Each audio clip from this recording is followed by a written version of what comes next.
Vidhu new city bank से निकल रहा था। असल में उसे क्लास जाने में लेट हो रही थी, इसलिए वो यास्मीन से बिना कुछ कहे या उसे बिना सबक सिखाए वहाँ से निकल गया था। विधु दिल्ली यूनिवर्सिटी के ही एक कॉलेज में भी पढ़ता था। जैसे ही वे कॉलेज के अंदर दाखिल हुआ, उसके पैर एक कीचड़ से भरे गड्ढे पे पड़ गए। ओह शिट, उसने अपने आप से कहा और अपने जूते को सड़क पर साफ करने लगा। वह कॉलेज के दफ्तर की ओर देखकर उसे कोस रहा था। कॉलेज की सड़कों पर इतने गड्ढे हो गए थे, लेकिन वो एक भी गड्ढे नहीं भरवा रहे थे। जब भी विधु इस चीज़ की कंप्लेन करने के लिए वहाँ जाता, तो वो विधु से यह कहकर देते कि फंड ही नहीं है। उसने जैसे तैसे करके अपना जूता तो साफ कर लिया था, लेकिन वो अपने पैंट पर लगी कीचड़ को नहीं साफ कर पाया। वो बाथरूम की ओर जा पाता कि इतने में क्लास की घंटी बज गई। वो भागते हुए क्लास में पहुंचा। उसने क्लास के बाहर से ही देखा कि प्रोफेसर कमलनाथ मिश्रा क्लास पर आ गए थे और उन्होंने आज के लेक्चर की शुरुआत भी कर दी थी। जैसे ही उनकी नज़र बाहर खड़े विधु पर पड़ी, तो उनकी नज़र निराशा से भर आई। उधर विधु का सिर भी शर्म से झुक गया था और उसे अंदर ही अंदर बुरा लग रहा था। कॉलेज में जितने भी प्रोफेसर थे, उनमें से सबसे ज़्यादा कमलनाथ जी विधु को पसंद करता था। बाकी प्रोफेसर जानते थे कि विधु पढ़ाई के साथ साथ जॉब भी करता था, इसलिए उसका पढ़ाई में ध्यान नहीं था। इसलिए वो भी विधु के ऊपर ज़्यादा ध्यान नहीं देते थे। कुछ लोग तो पूरी क्लास के सामने विधु का मजाक भी उड़ाते थे, लेकिन कमलनाथ जी ही एक ऐसे प्रोफेसर थे जो विधु के साथ बराबरी का व्यवहार करते थे। विधु बिना कुछ कहे वैसे ही अपना सर झुकाए क्लास में दाखिल हो गया।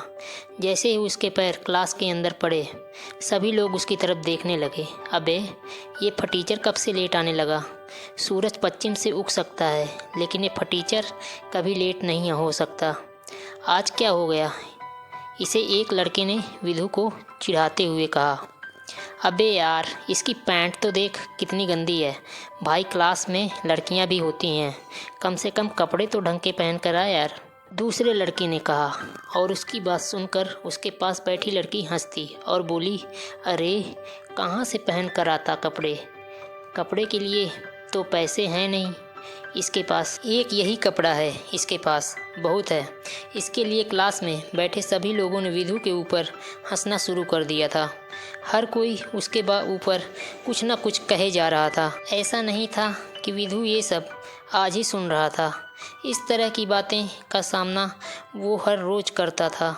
रोज़ उसकी ऐसी बातें सुनकर बुरा भी लगता था, और आज भी उसने अपना सर नीचे तो झुका लिया था, लेकिन आज उसके चेहरे में मुस्कान थी। इन लोगों को पता नहीं था कि आज ये फटीचर कितना लकी होकर आ रहा है। वैसे ही क्लास में बैठे बच्चों का शोर बढ़ने लगा। उधर से कमलनाथ जी ने चिल्लाते हुए कहा, आपस में बात करना बंद करो। अगर तुम लोग ऐसे ही बात करते रहोगे तो मैं आगे नहीं पढ़ाऊँगा। सभी लोग उनकी बात सुनकर शांत हो गए। तब तक विधु भी अपनी कुर्सी में जाकर बैठ गया था। कमलनाथ जी ने फिर से पढ़ाना शुरू किया, और पढ़ाते पढ़ाते न जाने क्यों उनकी नज़र विधु पर जा रही थी।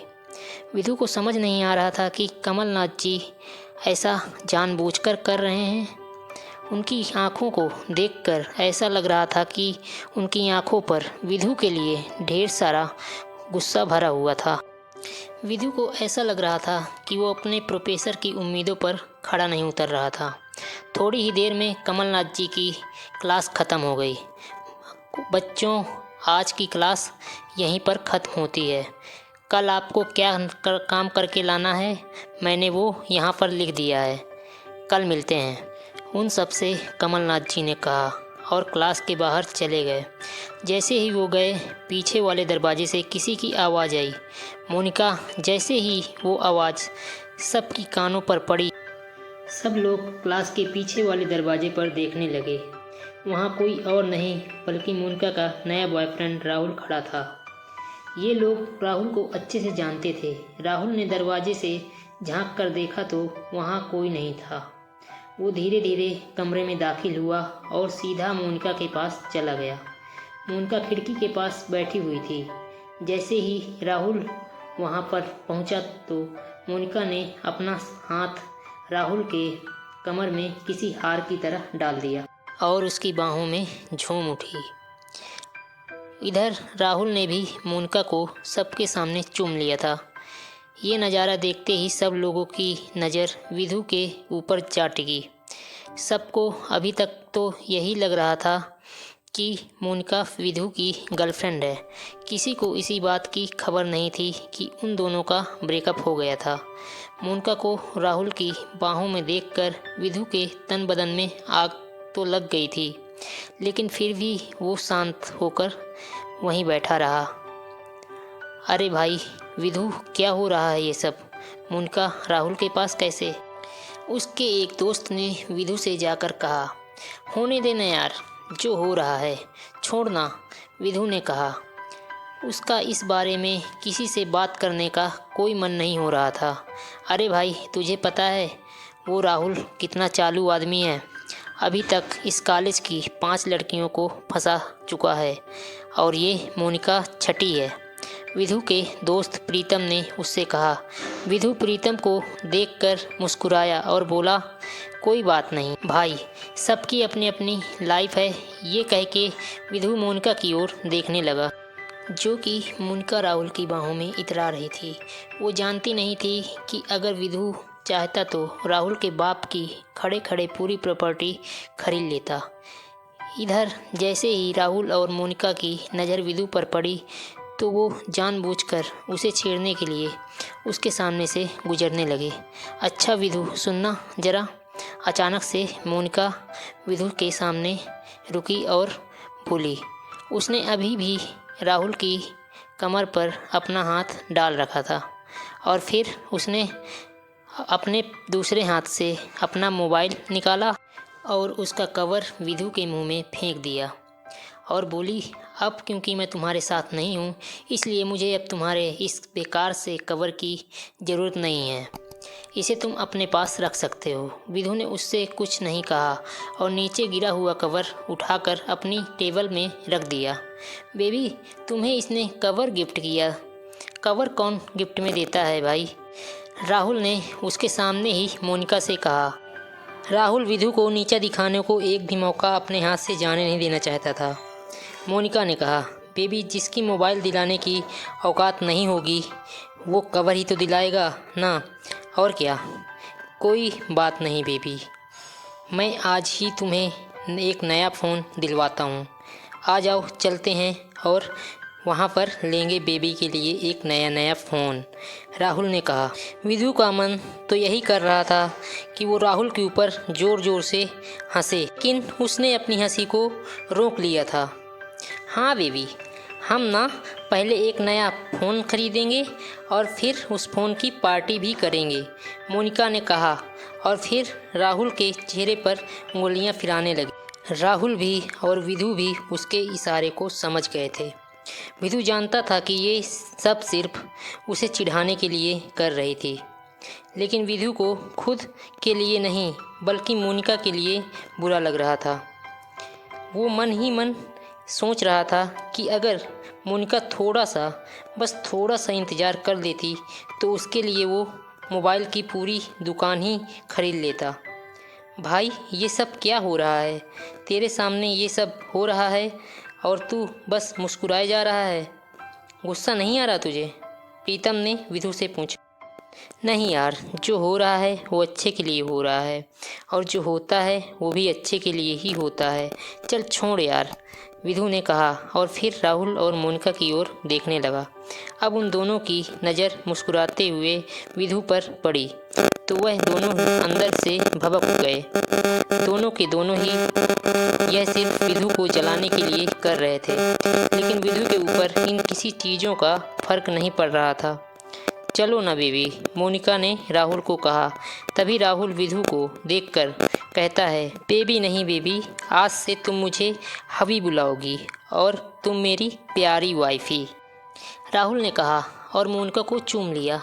यह देखते ही विधु थोड़ा जल भुन तो गया और उसका जवाब भी वह राहुल को देना चाहता था, इसलिए उसने कहा, मोनिका, ये सब क्यों कर रही हो तुम? क्या दिखाना चाहती हो? इससे विधु को मोनिका वह रूप देखकर उसी के लिए बुरा लग रहा था।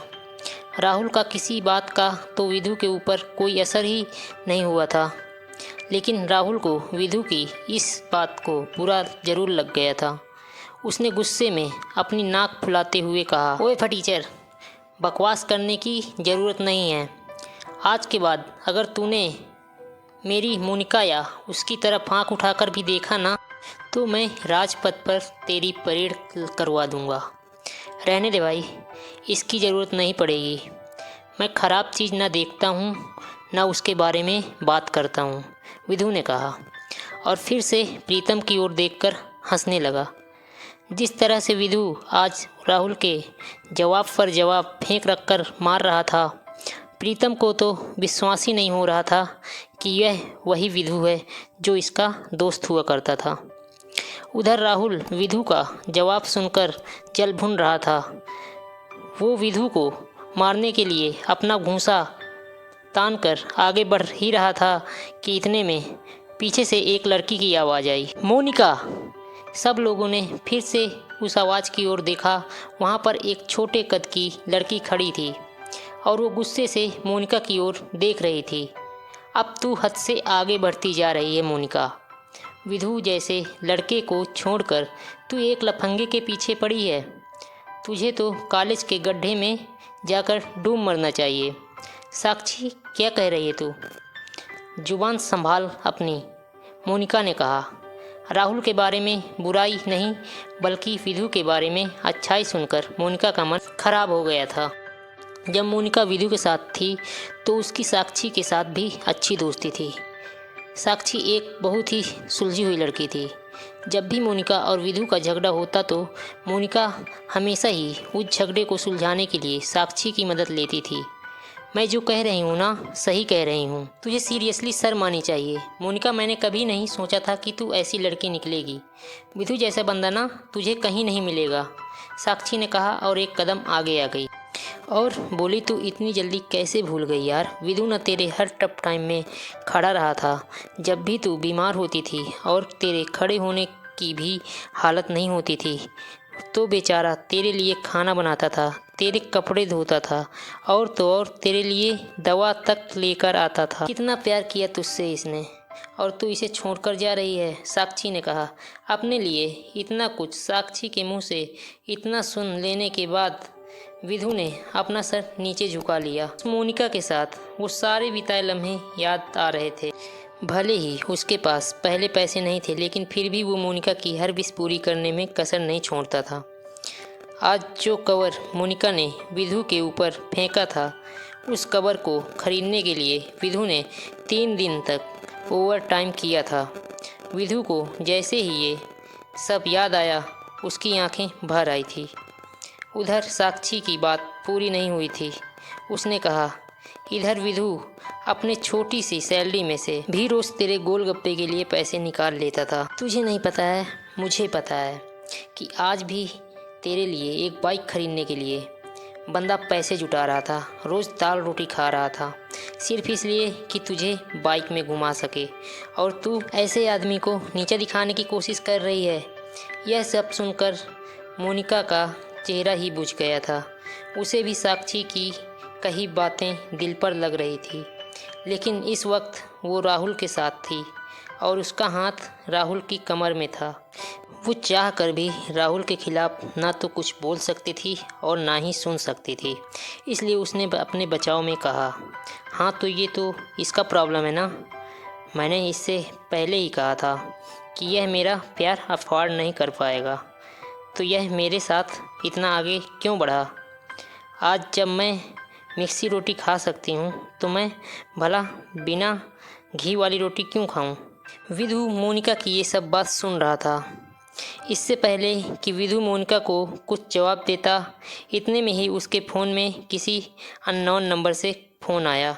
वो फ़ोन उठाने के लिए वहाँ से निकल गया। देखो कितनी बदतमीजी से उठकर चला गया। चलो अभी, मोनिका ने राहुल से कहा और दोनों निकल गए। उधर फ़ोन में दूसरी तरफ से आवाज़ आई, बहुत हो गया विद्युत, अब बस घर आ जा जल्दी से। यह आवाज़ सुनते ही विधु उस शख्स को पहचान गया था।